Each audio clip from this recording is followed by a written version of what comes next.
Postcard collecting is a funny thing. Different people do it for different reasons. I like it because of the pictures that they show of things that don't exist anymore, or how things have changed.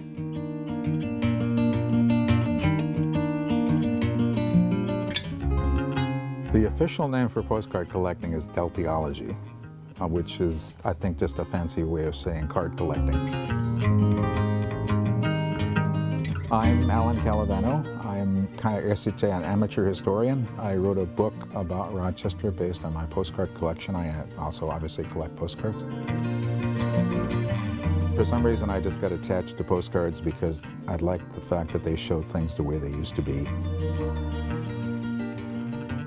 And the logical thing for me to collect, I thought, was Rochester because that was where I lived, and it kind of just grew from there.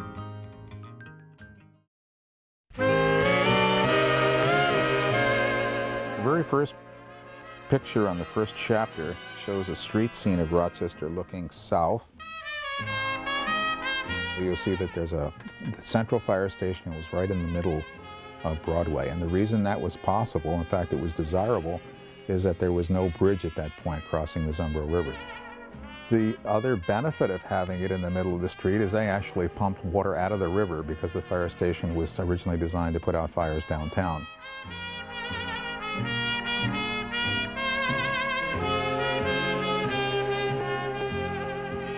Later on, they wanted to extend Broadway south to build a bridge, so they tore down the fire station and moved it to the west side of Broadway.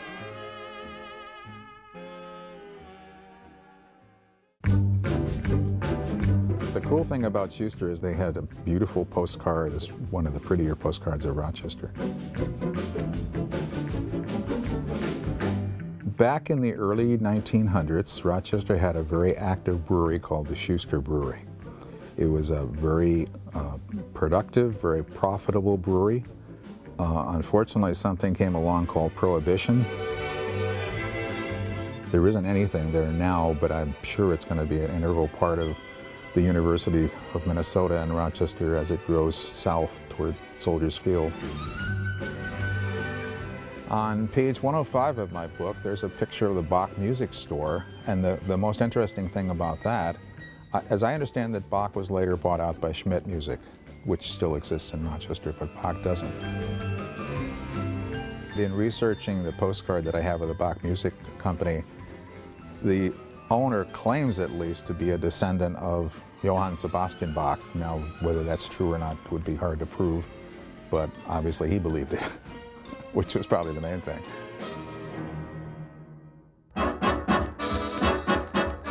On page 107 of my book, there's a picture of the Ear of Corn water tower, which was originally at Libby's, now at Seneca Foods. It's probably one of the two most recognizable landmarks in Rochester. The Ear of Corn water tower is at the Rochester Fairgrounds, and I think one of the coolest things is it's a biologically correct ear of corn. It's got the right number of kernels, it's got the right number of rows. It's been painted like 30 times since it was originally constructed in 1929, but it's clearly one of our two most recognizable landmarks.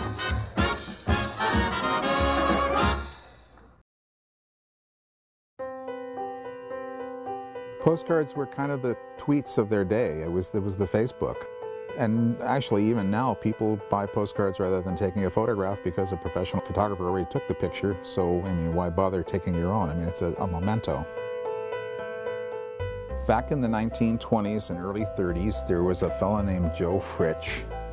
And that was about the time that the Plummer Building opened. And Joe was the official greeter for any patient who came to the clinic. And he had a phenomenal ability to remember names.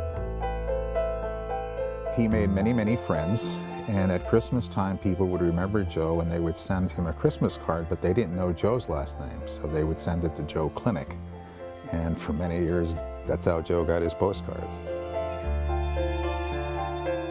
I have since learned that Joe, in many cases, if it was snowy or sloppy, he would actually carry people from their car to the clinic so they wouldn't get their feet wet.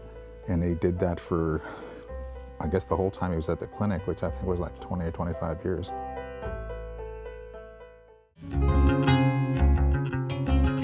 The thing I like most about the Rochester postcards, as I said, is that it helps you to see things the way they were.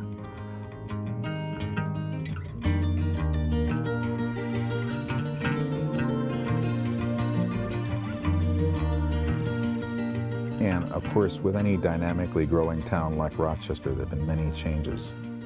I just think it's cool to see how things have been, try and better understand how they've changed.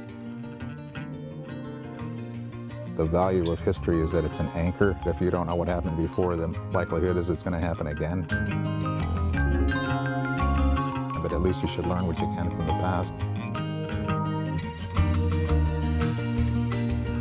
It always amazes me how quickly you forget the way things used to be.